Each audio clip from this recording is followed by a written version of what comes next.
right, my friends, welcome back to the Weekend Interview Show. I'm your host, Scott Horton. And coming up next is Scott Ritter. He's a former Marine who was chief of one of the UN weapons inspection teams in Iraq between 1991 and 1998.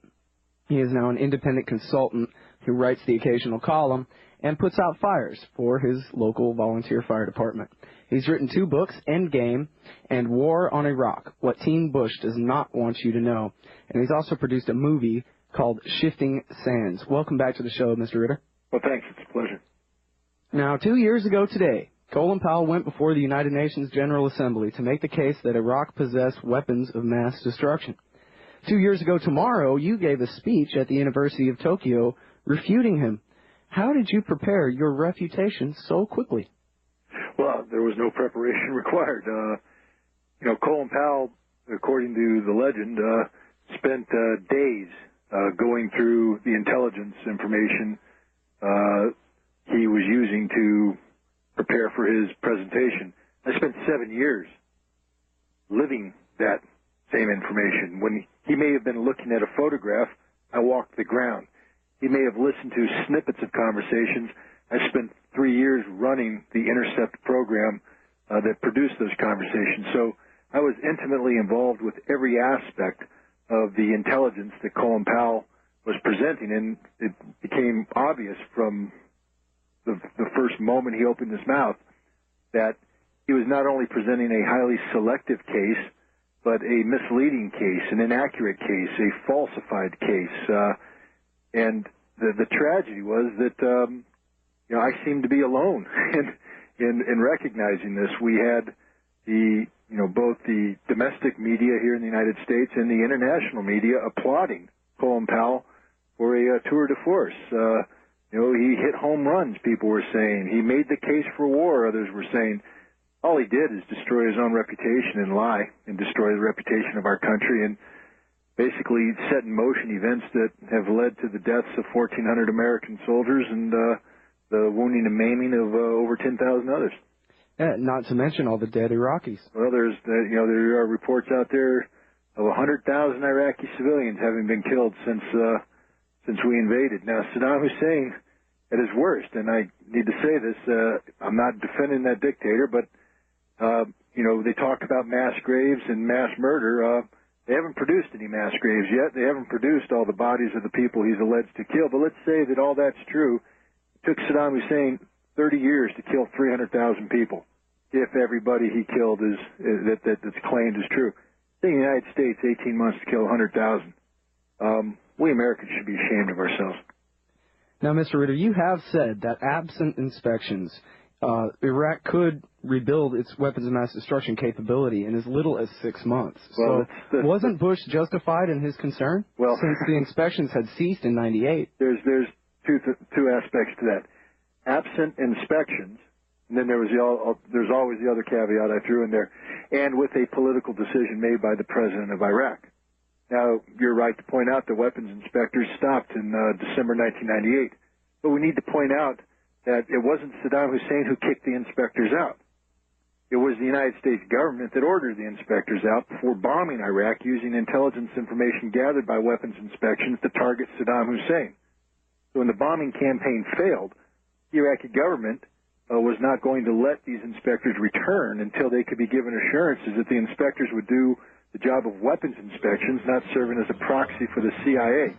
And the reason why I bring this up is that you need to recognize that Iraq has it's a modern industrial state with advanced technological capability. Yeah, if you don't have inspectors, they could reconstitute, but they require the political directive from the president, and there was no indication that Saddam Hussein had the intent to produce weapons of mass destruction in 1998 when the weapons inspectors left. All right, we'll be right back.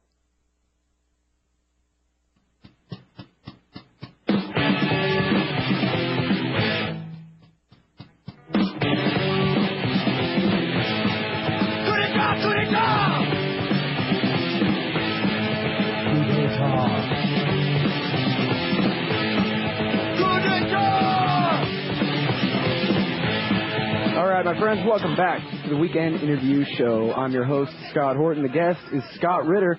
you can go to weekendinterviewshow.com and check out the archives of all my previous interviews, including my interview of Mr. Ritter from 2 weeks ago. That's weekendinterviewshow.com. Now, actually, sir, the last time we spoke, you said that at some point you realized that the purpose of the inspections was not really to uncover weapons of mass destruction, but actually you and your inspection comrades were actually just being used by the United States as an excuse to keep the sanctions in place.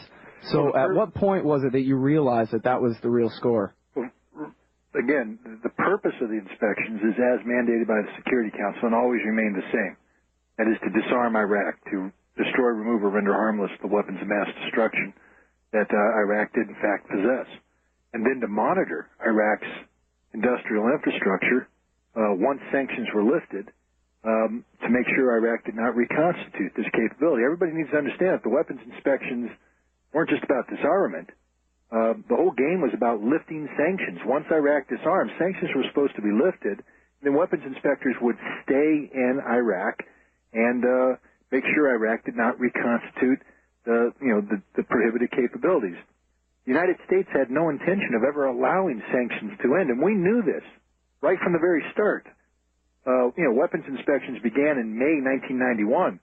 Prior to the inspectors going in April 1991, you have the President of the United States, then George Herbert Walker Bush, saying that sanctions will never be lifted as long as Saddam Hussein's in power. In the summer of 1991, you have Secretary of State James Baker saying that even if Iraq complies with its obligation to disarm, sanctions will not be lifted until Saddam Hussein is removed.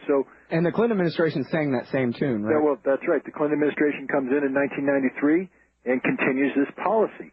So we as inspectors knew from the very beginning we had a problem. I mean, in early 1992, Tariq Aziz, then the Deputy Prime Minister of Iraq, confronted the Chief Weapon Inspector, Rolf Akeas, and said, why should we even cooperate with you guys? What are we going to get for this? I mean, we're going to sit here and disarm ourselves.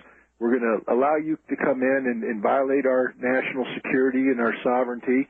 And we're being told by the most powerful nation in the world that has a veto on the Security Council that no matter what we do, the sanctions won't be lifted. So what incentive is there for us to cooperate? And so this was a problem that we inspectors had to work through from day one, and we were cognizant of it. But there was the other aspect, which is not just not lifting sanctions, but regime change and using the inspection process to facilitate regime change. The cornerstone of regime change is keeping Saddam in a box, making him unstable, etc. And this was done by economic sanctions. Weapons inspections were useful to the United States, not from a disarmament standpoint, but they were useful only insofar as they facilitated the continuation of economic sanctions. And this could only be done by maintaining the perception that Iraq was not in compliance. As early as 1992, I was the lead inspector for the ballistic missile capability, and we knew and were able to demonstrate that Iraq was in fact disarmed in the ballistic missile field. There were no missiles left. The industrial infrastructure used to produce these missiles had been destroyed, and we were monitoring the factories to make sure they couldn't reconstitute. The CIA would not allow this finding to be formalized. The first thing they did is challenge us and say, no, there's 200 missiles. We spent 8 months investigating that charge. We came back and said there's no missiles. The CIA rejected it, modified their figures, said 12 to 20, and that number will not change. In fact, that's the number that stayed in place until the invasion of March 2003. The CIA estimate, 12 to 20 long-range missiles in Iraq's inventory. There's no factual data to sustain that allegation. That is a number that was fabricated by the CIA because politically they could not allow any aspect of Iraq's weapons programs to be terminated, because once you eliminate missiles, now people can think it's conceivable that Iraq could be disarmed in chemical weapons. And once they're done with chemicals, Iraq can be disarmed in biological, and then Iraq can be disarmed in nuclear, and now you have to deal with a disarmed Iraq, which means you got to lift sanctions. This was not going to be allowed, so that's another reality that hit.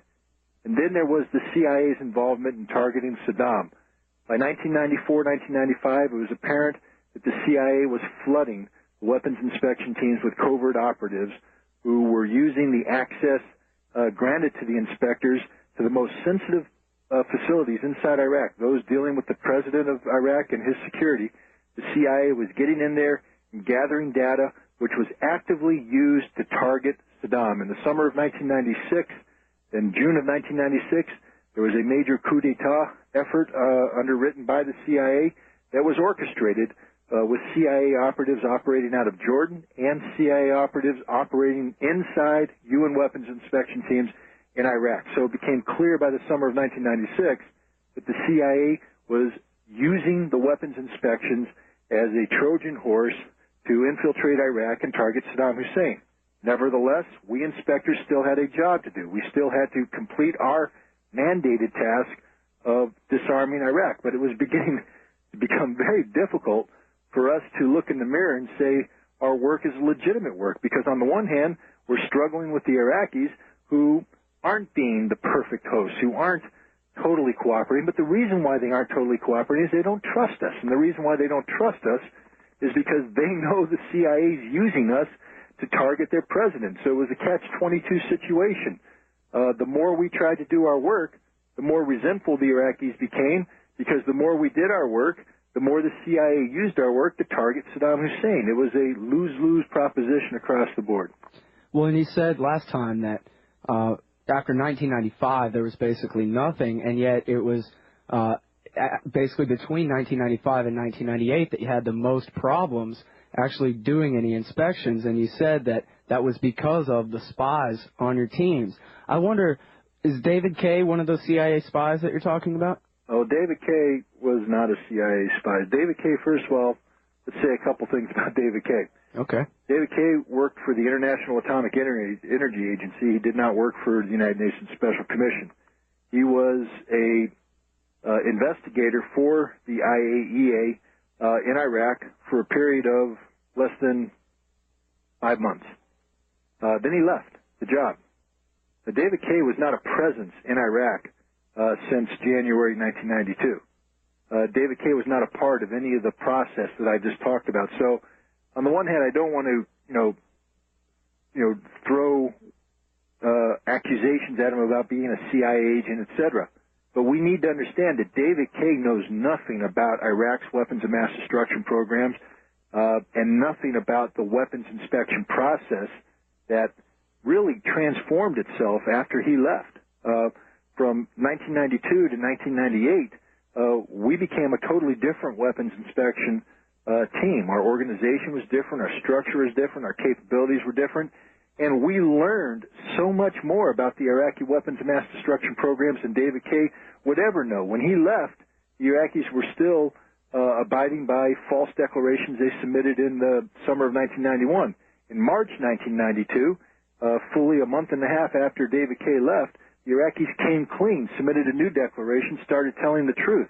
And so the David Kaye that we all saw on TV from 1992 to 2003, calling Iraq a cheater nation, they have weapons of mass destruction up to their eyeballs, etc., is a David Kaye that, frankly speaking, didn't know what he was talking about. He may not have been a CIA agent on the ground in Iraq, but once he left the inspection process, he started working for civilian security consulting organizations that received funding from the CIA, and his job was to become a proxy of the CIA, not in Iraq, but on the American airwaves, lying to the American people. He was a paid proxy to testify before the United States Congress and tell them that Iraq had weapons of mass destruction.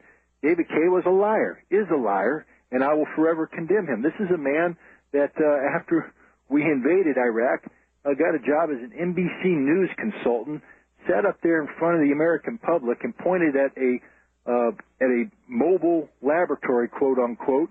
This is a man who knows nothing about biological weapons or how they're produced, but he sat there with a pointer and told the American people how you produce biological weapons on this mobile trailer. Well, it was garbage. That mobile trailer produced, it didn't produce anything related to biological weapons. It dealt with producing hydrogen gas for artillery balloons. But David Kaye wouldn't know that because he's not smart enough to know that. He was doing the CIA's bidding, and he did it so well as an NBC News analyst that he was hired by the CIA to head the Iraq Survey Group in May 2003. And his job wasn't to find weapons of mass destruction. The CIA knew by that time that there were no weapons of mass destruction in Iraq. David Kay's job was to spin the data coming out of Iraq to the political advantage of the president, and he did that for as long as he could. Now, at the end of the day, David Kay was an honorable man because he didn't fabricate, he didn't allow the CIA to plant evidence, and at the end of the day, David Kay had to come face-to-face with the reality. Iraq did not have weapons of mass destruction, but that's too late. David Kay was one of the reasons why America went to war in Iraq. David Kay testified before the U.S. Congress, before the Senate Foreign Affairs Committee in the summer of 2002 about the threat posed by Iraq. David Kay is one of the people that made things up about Iraq's nuclear program. He knows that Iraq could not have been possessing or producing nuclear weapons capability after 1991, after his weapons inspection teams destroyed 100% of Iraq's nuclear weapons production infrastructure. David Kay knew the truth. David Kay didn't have the courage to embrace the truth. All right, everybody, it's the Weekend Interview Show. I'm your host, Scott Horton. The website is weekendinterviewshow.com, and the guest is former UN Weapons Inspector Scott Ritter. We'll be right back after this break.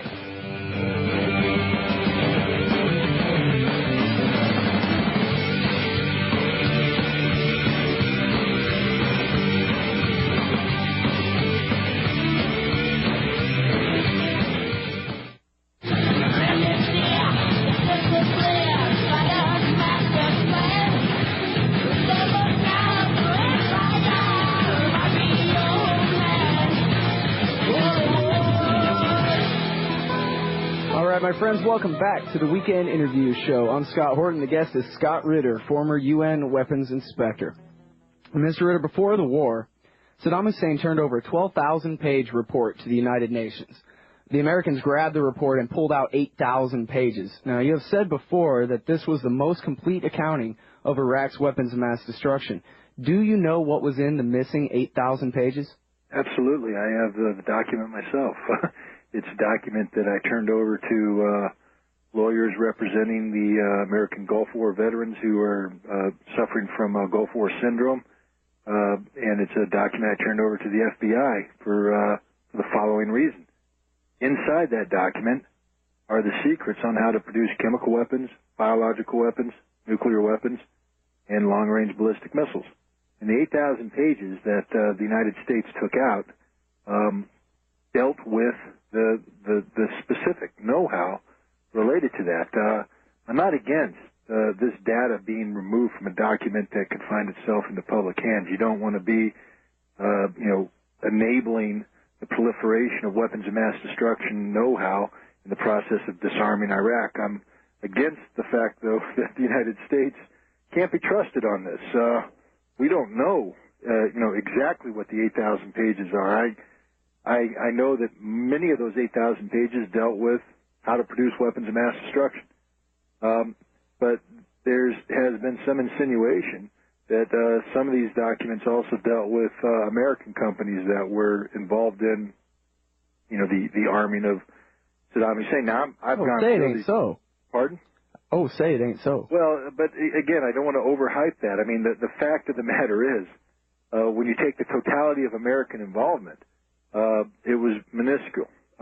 We didn't do that much in terms of providing Saddam with weapons of mass destruction material. Where our involvement was, and this would not be reflected in these documents, was twofold. One was political. We facilitated Saddam's ability to go to Europe, Germany, England, Switzerland, Italy. These are the places that provided all of the technological know-how and capability to produce these weapons of mass destruction. And we basically turned a blind eye to Saddam Hussein's going there. And then the second aspect was financial.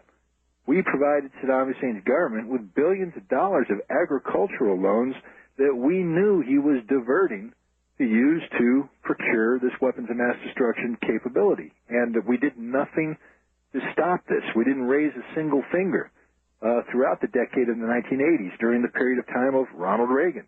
We were the great facilitators of this. So I don't think you're going to find in those documents any secrets about American companies providing chemical warheads to Iraq. That simply didn't happen. But the truth of the matter is our whole history of our relationship with Iraq has been a lie, has been deceitful, has not been honest. And so even when we try to do something that's seen on the face of it is the right thing to do, that is to remove information on how to produce weapons of mass destruction, nobody can trust us, and nobody should trust us. Nobody should trust the intent of the United States government when it comes to any aspect of America's relationship with Iraq for the past 3 decades. Oh, well, speaking of which, I saw Bill Clinton interviewed on the street corner on Fox News about, I don't know, maybe 3 or 4 weeks after Baghdad fell. And Bill Clinton was saying, well, you know, the reason they can't find any of the weapons of mass destruction is because of my Operation Desert Fox. And that's what happened to the rest of the weapons of mass destruction, is we destroyed it all in 1998. Well, Bill Clinton is either delusional or he's a liar. Maybe a little mix of both. The Operation Desert Fox that Bill Clinton ordered was a 72-hour bombing campaign. Which he named after a Nazi, by the way. Well, let's just say it wasn't a politically correct way to name an American military campaign. But given the illegality of what we were doing, maybe it was in fact relevant. But the bottom line is, even at the time, let's assume that Bill Clinton was operating under the assumption of weapons of mass destruction capability existing in Iraq. The targets he hit had nothing to do with weapons of mass destruction. The targets he hit had everything to do with the security of the president of Iraq, of Saddam Hussein. Operation Desert Fox wasn't designed to decapitate a weapons manufacturing capability. It was designed to assassinate a sovereign leader of a sovereign country, in this case, the dictator Saddam Hussein. And Bill Clinton knew this when he signed on to it, because the targets were all linked to a presidential finding which authorized, basically, assassination. And Bill Clinton signed that finding. He knew what he was authorizing. He knew he wasn't disarming Iraq, and yet he got before the American people and said it was about weapons of mass destruction. He's a liar.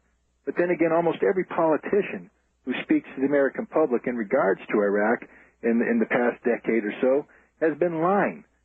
Democrats and Republicans alike, the senators that you see talking today in relation to not only the invasion of Iraq, they all knew there were no weapons of mass destruction, or at least there was no hard intelligence. To sit there and say that everybody believed there was is absurd. Everybody on the Senate Intelligence Committee knew that there was no hard intelligence to back up the allegations that Saddam Hussein had weapons of mass destruction, but none of them had the courage to speak out. Everybody on the Foreign Relations Committee knew this. Well, it's been in the news that George Bush had a meeting with some senators and said, look, I'm not going to debate this. You're either with me or you're not. And he turned around and left the room.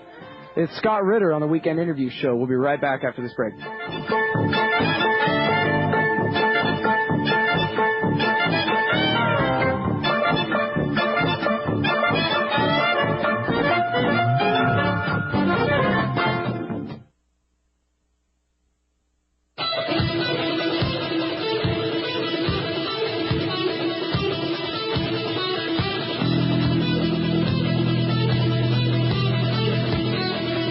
Welcome back to the Weekend Interview Show. I'm Scott Horton, and the guest is Scott Ritter. He's a former UN weapons inspector.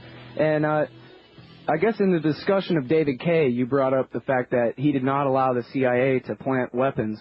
And I have to ask you, why do you think that he didn't? It seems like America lost so much credibility from there being no WMD there. Why not just, slap together a warehouse full of chemical warheads real quick? Well, there's a couple things. As much as I dislike the administration of President George Bush and the administration of President Bill Clinton before him, especially in regards to their policies on Iraq, let's never forget that the ranks of the CIA and the ranks of the United States military are filled with honorable people who believe in the Constitution of the United States of America and believe in in doing the right and honorable thing. You simply don't go and plant weapons of mass. It's just not that easy. You, first of all, if you cheat a little bit and just do it on the quick, it won't withstand forensic investigation. People will rapidly say, well, wait a minute, this isn't Iraqi produced. It wasn't produced in Iraq. It wasn't produced at the right time frame. It wasn't the right this, that, and the other thing. And the scheme will fall apart. Especially with Scott Ritter running around and opening his mouth. Well, there's other people. I mean, there's a lot of honorable people out there who, may desire that the reality is that Saddam had these weapons, but they aren't going to fabricate that reality. And, it would just be a conspiracy that would involve too many honorable people, and it just couldn't last. You don't ask you're not going to get the officers and enlisted men of the United States military to participate in the willful defrauding of the American public that way, and you're not going to get the CIA to participate en masse. You might get one or two rogue agents to do something like that, but a conspiracy along the lines of what would be required to plant weapons of mass destruction in Iraq could never survive, given the fact that we do have honorable people in the CIA and the United States military. Well, Mr. Ritter, I must say I was shocked, absolutely shocked, while listening to so-called libertarian Neil Boortz to find out that weapons of mass destruction were indeed found in Iraq. Remember the improvised explosive device made out of a sarin shell? Well, this is apparently ironclad proof of Iraqi deception. No, the irony is, remember that 12,500-page document that we keep talking about that the American public has never been allowed to peruse? In there, the Iraqis declare every single sarin shell they produced, and the sarin shell that was found, hooked up as an IED, dates back to the late 1980s. The Iraqis declared it. They also said that they test fired a certain number of these shells, and they described the test range where they fired it. We've been there. And they also had a dud rate. They said, sometimes these shells didn't go off. And so the fact is the Iraqis declared that there was the potential of a dozen or so the dud sarin nerve agent shells laying around this test range. Now, where do the insurgents get their shells that they use? They get them from the ammunition dumps that we're not guarding, but they also go through and scour the old test firing ranges for dud shells, because even though it didn't go off, there's still viable high explosive in there. And in this range, they found a sarin binary shell that didn't go off, a dud. They didn't know they had a dud sarin nerve agent shell. They thought they had a high explosive round. They set it up on the side of the road and they blew it up. But the fact is, the reason why I can tell you this is that the Iraqi government declared all of this. We knew all of this. This wasn't evidence of a hidden stockpile of weapons of mass destruction. It was the evidence of the fact that the United Nations still had a job to do, and they weren't allowed to complete their job by the United States that rushed into a war that was not only illegitimate but ill-planned. Well, you wrote in the Christian Science Monitor that if they would just show us the shell, it would prove whether it had been fired or not. Absolutely. I mean, there's a difference with a brand new shell and a shell that's been fired. I served in the field artillery of the United States Marine Corps, and I'm very familiar with artillery rounds, et cetera. And when you fire one of those and that it goes through the barrel, and when it impacts on the ground, skids around, you'll know it. So, the United States has this shell. It took photographs of this shell, and it knows what the truth is. And yet, by remaining silent, the reason to remain silent is to allow misperceptions to go forward. And you've got to understand that there is a hand-in-glove relationship between the Bush administration and certain elements of the American media. Fox News, for instance. Fox News will go forward and talk about, a stockpile of weapons of mass destruction derived from this single report about a sarin nerve agent shell, and they'll go ahead and fabricate things. And you got bloggers out there who'll do the same thing. And all of this could be put to rest if the United States government would simply just tell the truth about what happened.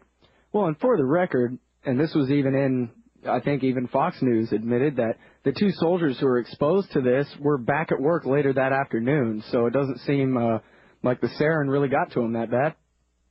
Well, sarin degrades over time, and again, it's a binary round. If it did go off, it would have been an incomplete mixing of the agent. By binary round, you mean the two different chemicals are separated from each other inside the shell? By themselves aren't dangerous, but when you mix them, they produce the lethal agent. One half of it's isopropyl alcohol, and the other half is a substance known as GF. And you mix them up together, and you mix them thoroughly, and you produce sarin nerve agent. But, you know, these materials do degrade over time. That shell was out there in the sunlight, absorbing heat. So the liquid inside the shell was heating up and cooling down.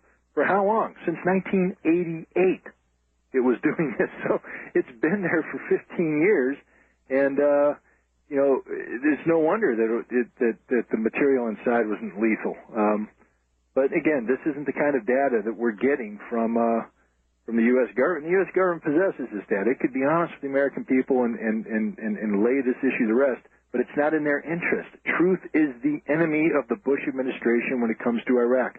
They will not tell the truth about what's going on in Iraq today.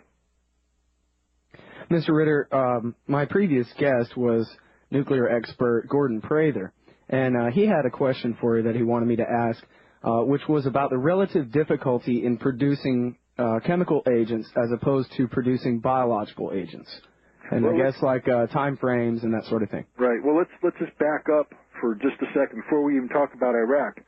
Let's understand this. A lot of nations in the world today have the capability of producing chemical weapons. It's just not that hard. I mean, we live in an environment, and if you're a modern industrial state, you have chemicals that are integrated into your economy that are in and of themselves chemical weapons. The chlorine you use to purify the water in your swimming pool is a chemical weapon. Dates back to World War I. We have these chemicals out there, and these chemicals, you know, if they're used improperly, you know, I'm a firefighter. I'm trained as a hazardous materials technician. If we have a spill out here, that's just like a chemical weapons attack. You've got chemical agents flying around, and we've got to protect people from it.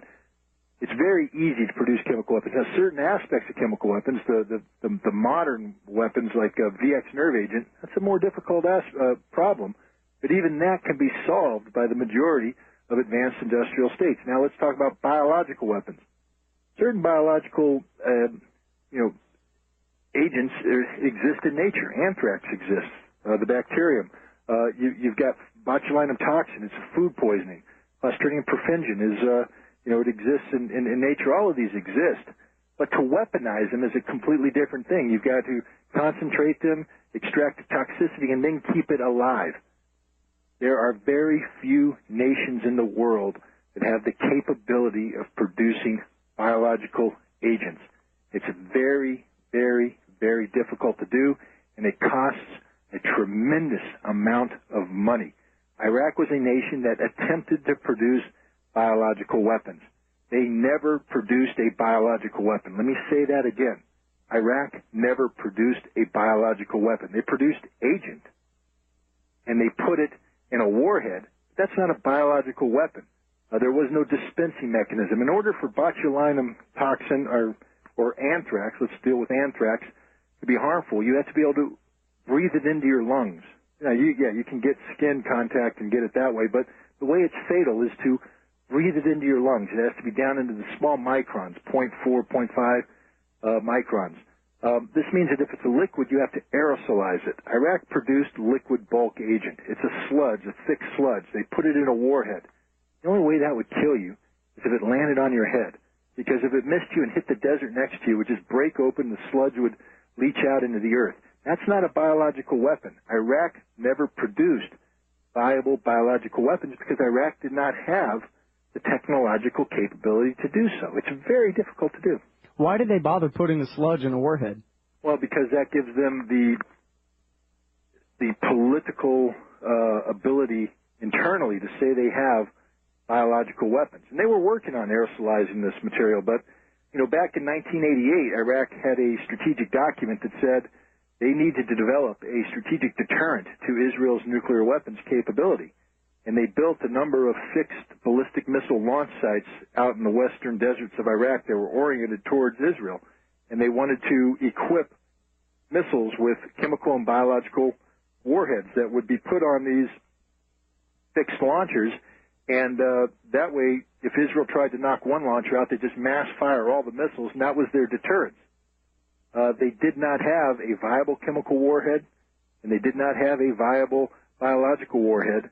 But by 1990, when they invaded Kuwait, you had people talking about coming in and holding Iraq accountable. So the Iraqis deployed chemical warheads and biological warheads that weren't viable weapons, but they're good psychological weapons. And believe me, I fought in the Gulf War, and I can tell you that everybody from Tel Aviv to Riyadh thought that Iraq had the capability of striking Israel with chemical and biological weapons because the Iraqis said they did, and we had no reason to disbelieve them at the time.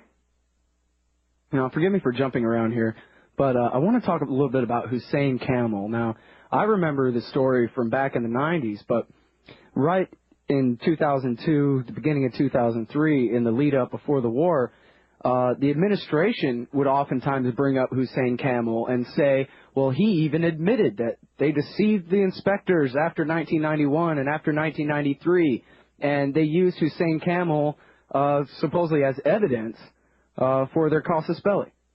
Well, I mean, the most infamous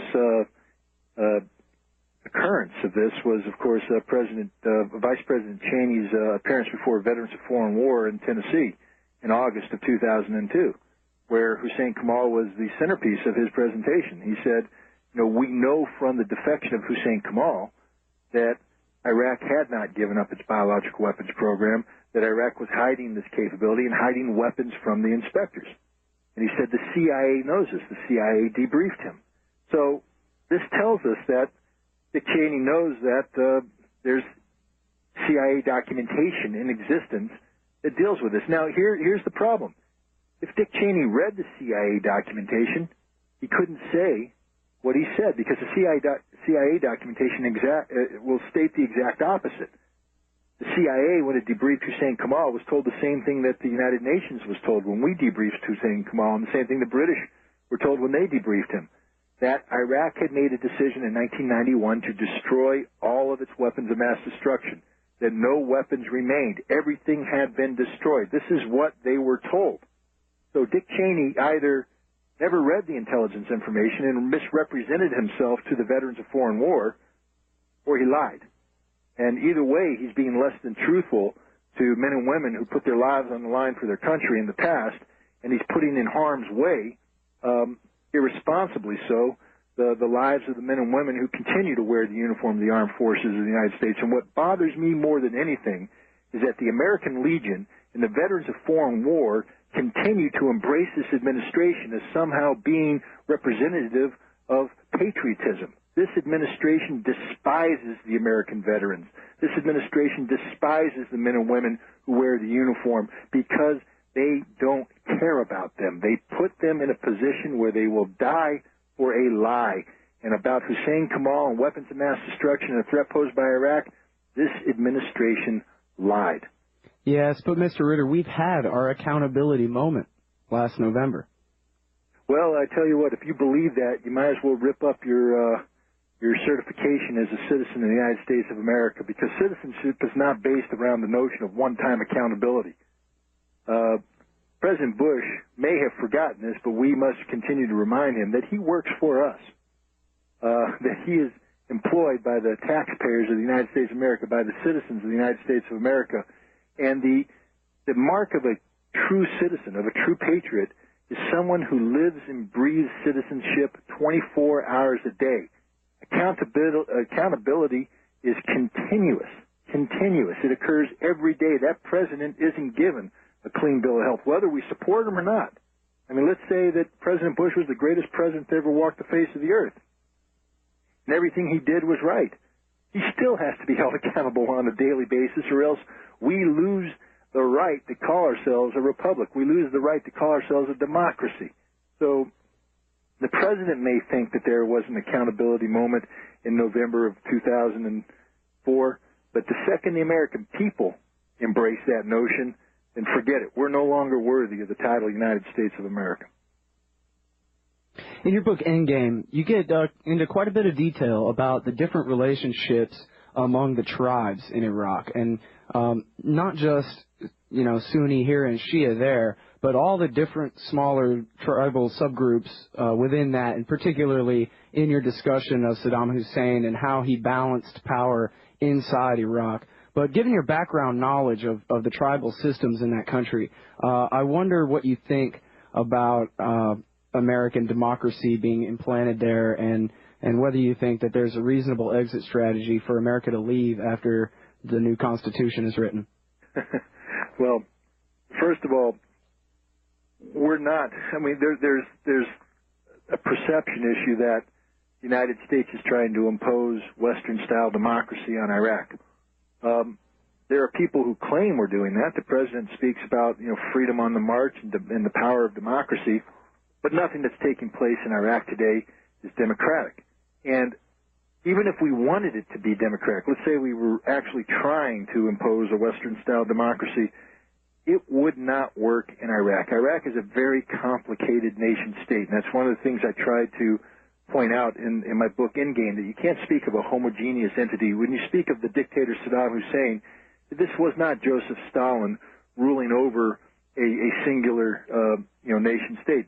This was a man who had to balance very difficult tribal, family, religious, ethnic issues, and he constantly shuffled his constituency deck throughout the years that he was in power. But, we're facing the same problem right now in Iraq today. Not by trying to impose democracy. We don't know what we're trying to impose. We don't understand the nation that we've occupied, and the end result is we're perverting not only the terminology of democracy, but democracy itself, because what's going to emerge from Iraq is going to be anything but democratic. We'll be right back.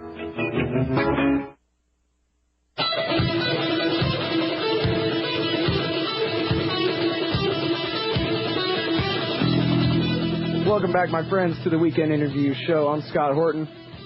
The website is weekendinterviewshow.com. Keep all the archives there in MP3 format for you, including, by probably sometime tomorrow, this here interview of former UN Weapons Inspector Scott Ritter. Now, Mr. Ritter, you're in the news today. I read Business Week this morning, and they're quoting you as saying that the new Russian rockets by far outmatch our missile defense systems that we're working on. Right. Well, that's another Christian Science Monitor piece that I wrote a couple weeks ago, and I'm glad it's still getting attention because, again, when we're talking about the Bush administration, about the people that populate it, Donald Rumsfeld during the Clinton years was put in charge of a commission that talked about, ballistic missile threats emerging down range. And he highlighted not only the threat from Iraq, we now know there were no missiles in Iraq when he wrote this piece, but Iran and North Korea. But the true intention was to continue the dream of Ronald Reagan, to create a Star Wars type system that could protect us from all ballistic missile threats, including China and Russia. And it was designed, this ballistic missile capability, national missile defense, is designed to defeat a Russian SS-25 intercontinental ballistic missile. That's the goal and objective. All this other stuff about North Korean missiles, which don't work, Iranian missiles, which can't hit us, is just, scare tactics for the American public. The real threat that the National Missile Defense System is designed to defeat is a Russian-style SS-25 missile. Both the Russians and the Chinese have mobile missiles of this capability. The problem is the Russians just went out and built a new missile that defeats the trillion-dollar system that we've built. We don't have a missile defense system that can work, that can succeed in in defending us from the real threats that are out there. It's like the French trying to build a defense against the Germans who attacked in World War I. They built the Maginot Line. World War II, the Germans simply outflanked it. Spending a lot of money on a defense system is useless, especially when we're talking about ballistic missiles and nuclear weapons, because at the end of the day, the threat will always stay one step ahead of any defense that we put together. Our best defense is not only a strong American military capability that lets the world know that if you do attack us with nuclear weapons, you face annihilation, but also sound diplomacy and arms control. And this is where Iraq comes back into the picture. We were successful in disarming Iraq. People tend to forget that it was diplomacy and arms control that forced the Iraqis, compelled the Iraqis to give up their weapons of mass destruction in 1991. I'm sort of worried about these kind of precedents, though, Mr. Ritter, because, if the same standard was applied, if the precedent set with Iraq applied to the United States and to Russia and to China, et cetera, then wouldn't we just end up with the United Nations holding a monopoly on nuclear weapons and none of the nation states have them anymore? No. First of all, the United Nations doesn't have an armed force. The United Nations is not a singular entity. We need to remember that. It's a club. It's a club. It's only as good as its members want it to be. A confederation. Pardon? It's a confederation rather than a federation, right? But it's not even that, because you call it a confederation, but it's got no military force. There's no armed forces. It's got no singular political entity. It's got a Security Council that can make international law that is enforceable. But the United States sits on this Security Council, and we have a veto. So the United Nations cannot do anything without the United States approving it. And so we're never going to do anything that gives the United Nations power over our sovereignty or gives them control of nuclear weapons. We as a sovereign state need to enact some sound disarmament principles, and it doesn't have to be managed by the United Nations, right? But it does have to lead to a world where American citizens can go to bed at night without the fear of massive nuclear-based death. And right now, everything the Bush administration is doing is pushing us closer to the day when we will use nuclear weapons, and nuclear weapons could possibly be used against us, and we cannot live under the false hope of a missile shield that cannot work. Thank you very much, Scott Ritter, former UN weapons inspector.